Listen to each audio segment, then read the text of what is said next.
Hello, everyone. Uh, Today, I'm happy to talk about my recent research on optimal inferential control of convolutional neural networks and making one step forward in control theory field. Today, I want to talk about mainly about my motivation, why I want to consider this problem and introduce this new problem. And then I talk about optimal control problem, how we can formulate the CNN, optimal control for that CNN, and then how we can reformulate this control problem, which is a hard problem, to another problem, which is easy to solve. And then the way I solve this problem and my simulation results, and then I will conclude with my contributions.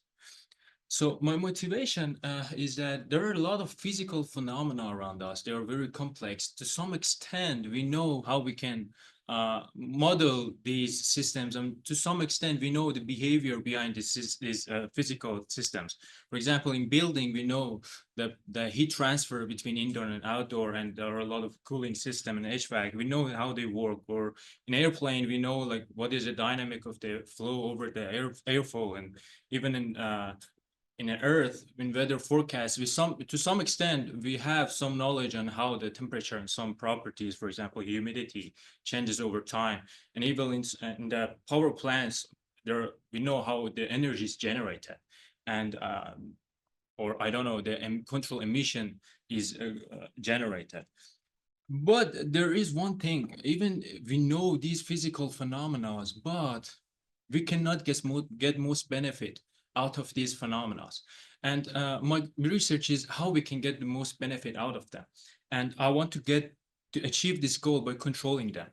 And the way I want to do that is that I want to find my desired goal, whatever it is, reducing the energy, reducing the carbon emission, maximizing the efficiency, and put it in a control loop and try to control it. For example, for a power plant, you have an uncontrolled plant, and then you have some actuators that control those plants. And by putting that actuator and finding a good policy to be for that controller, you can make your system to reach our desired reference or desired energy efficiency or anything that you want. So this is my goal. And usually, these physical phenomena are described by partial differential equations in a form of a dynamical system in a continuous time when you have a state X and control policy that generates pi, that generates control action U. Dynamical system get that state and U and maps it with function F to time derivative X. And then by taking integration, you can evolve your dynamics. And these PDs are usually hard to solve or very computationally not efficient to solve. And even you know how to solve them, but you don't know what actually there actually good equations, or do you have uncertainty over the equation. So today we have a lot of knowledge on how we can gather data on any system. And we have actually a lot of data over any system that we can assume, even Earth weather prediction. And the idea is that there has been a huge amount of work on how we can get the state space models with neural networks.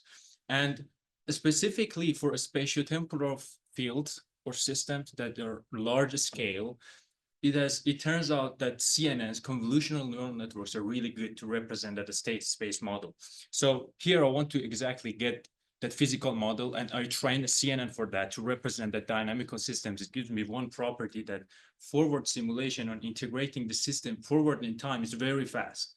And it helps me to do controls more fast, like more computationally efficient. And the system is like, it has some state at current time, T. You actuated the system with U, and CNN represent the next state. It takes actually the integration of that dx over dt and gives you the next state. So one point here is that these x in PDEs, everything is vector. In CNN, you need to reshape that vector to make everything matrices. So I want to control it, and I'm interested to do optimal control, for example, minimizing some sort of energy. And I want to minimize the cost. I will define it in future slides. And subject to the dynamical system, which is my predictive CNN model. And there are some constraints on state and actions. And this problem is highly non-convex and has a lot of dimensions, not only in the states, but also in action. So this problem, this optimal control problem, suffers from curse of dimensionality, and it's usually hard for solving it in a large dimension. And this is one loss function for this problem that you can see there are a lot of local minimas in the right, in the 3D plot, and also in the contour plot. So in order to solve this problem, you need to put yourself in one of these local minimas. And because that's not piece was convex, that's really hard to solve this problem. So the problem that we have is large dimension and highly non-convex. So my motivation is to tackle a problem by somehow solving that problem to even my dimension and non-convexity is so high, but actually I can get a solver that can tackle that problem. So optimal control right now, it doesn't have a good computation when non-convexity and high dimensionality, when we have high dimensionality. And this is because it uses the gradients, first order and also second order Hessians. And so this is very computationally not efficient, even possibly if we assume that it can solve it. So my motivation is that we can solve this problem actually by introducing another problem that has the same solution with that, but we do gradient free, we go forward gradient freely in order to find the control policy. And we have a predictive model, and we call our method optimal inferential control. When we do inference for controls. And you have your optimization problem, you convert to inference problem when you update your belief over the control inputs. And it turns out that this method, this problem actually is GPU compatible. It has a lot of computational advantages. It's very fast. We'll explain each part. So first, I want to formulate the optimal control for you. So the cost here, I want to formulate the cost. For example, the states here can be anything like your energy, anything that evolves with time. You design it. But mathematically, there's X, U, and delta U. And delta U is the incremental control. I don't want to make my solution to be unstable, sorry.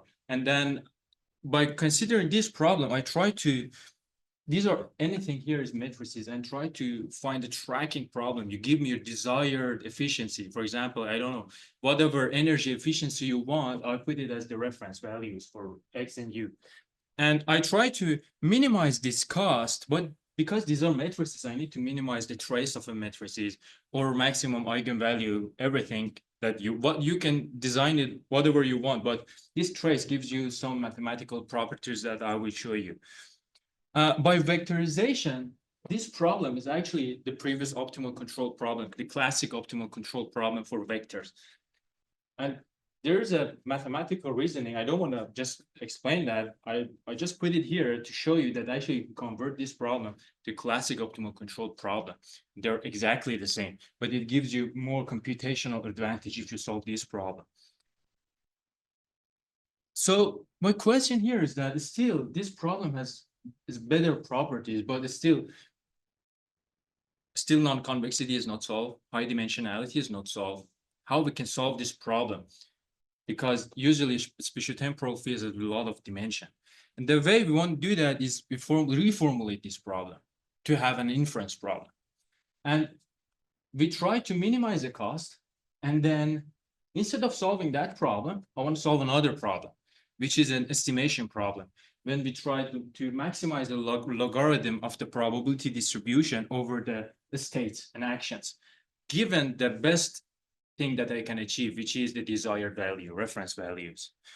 And the way I want to do that, so there are a lot of details here, but one thing that this is the first step that will allow you to do this problem formulation is that you assume a visual dynamics and visual dynamics for the delta U's that evolve with time. And you assume that these delta U's are actually random noises, plus the references that you have. The current state is not exactly that. So you add two slack variables on V. These are all matrices. They're random noises. And I assume here that these random matrices follows matrix variant normal distribution. And you can prove that this new problem, maximum posterior problem, is actually the same problem, the first problem in classic control. but they can be solved in different ways, still having the same solutions. So this gives me one property, one big advantage. I can use estimation theory to solve this problem. And the way I want to solve this is that for high dimensional problems, usually in estimation theory, it turns out that ensemble methods, specifically ensemble Kalman filters, used in weather prediction, like a large dimensional problem.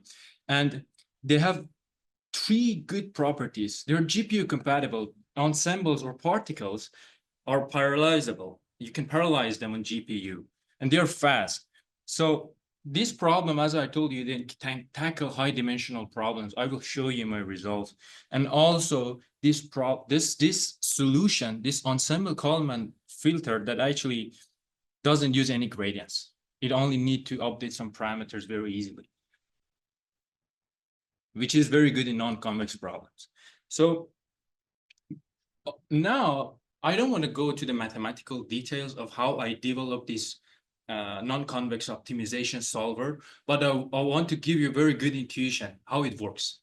And the way it works is that I use Bayesian inference instead of taking gradients to update my beliefs over the distribution of the optimal controls.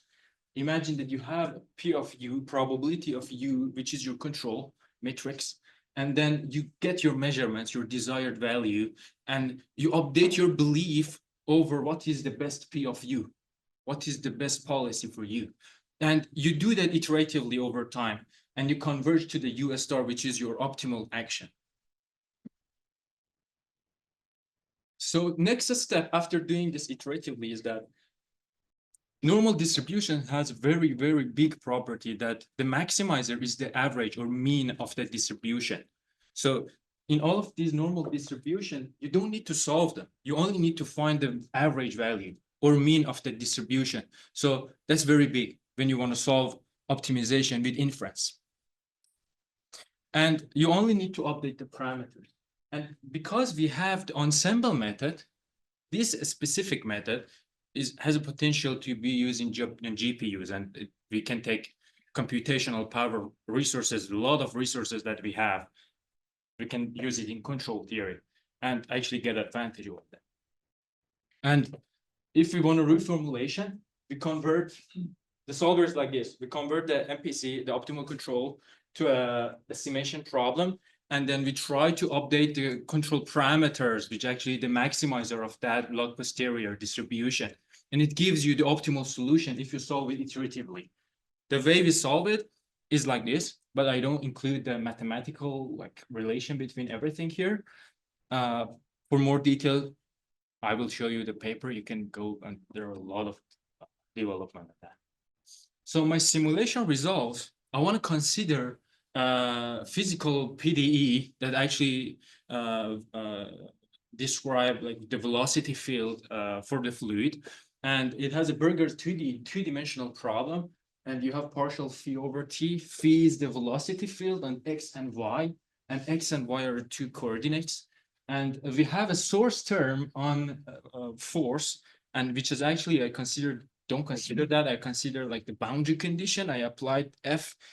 So first of all, first step is that we somehow train a CNN for this one. For this problem, for this time evolution of the field, we need to consider to first train a convolutional neural network. We don't want to numerically solve this. If you want to solve this problem in optimization, that takes a lot of time. We want to avoid that. So we first train a neural network. And then we want to map the boundary conditions to the solution field at any time. And the control problem is that I want to bring this reference, this PD to a reference value. There are a lot of stable points. Any scalar value is a stable point solution of that PDE. And I actually, for my simulation, I considered value 1, which is in the color is red, completely red. These are the references. And I want to randomly initialize these velocity fields here at time 0. And I want to use my controller, which is actually the optimal control solver, non-convex solver, but to see how we can can be reached at reference value. This is, for example, the reference value for your plant, whatever. And actually, it turns out that it works very efficiently, and the convergence is very fast compared to other methods, which I will show in the next slide. And these RMSE plots are actually the difference between the Frobenius norm, because they're matrices, between your current field at time t and then your reference desired value, which is all one. All pixel values are one. This is the reference. And it converges to zero. RMSE goes to zero very fast. And I want to show the computation advantage.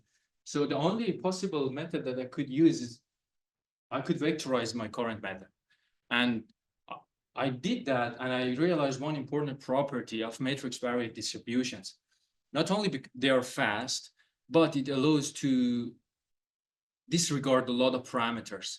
It is very sparse, so you can actually disregard that, and you get a lot of memory advantages when you use our method, and also a lot more computational advantages, like, I don't know, 3x faster. They're all run on GPU, by the way. I want to compare it with another method, which is gradient free, but it cannot deal with this problem. It cannot deal with large dimensional problems. And it is called ITMPC, Information Theoretic Model Predictive Control. The RMSE cannot converge to zero. It has a lot of difficulty to converge the solution to the reference field.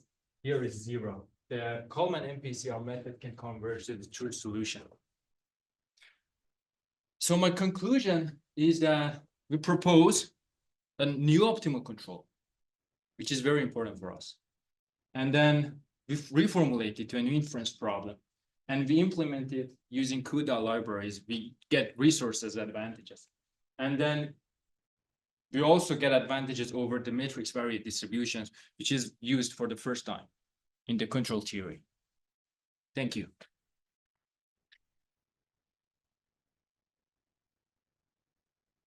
Right on time. Any question for Ali?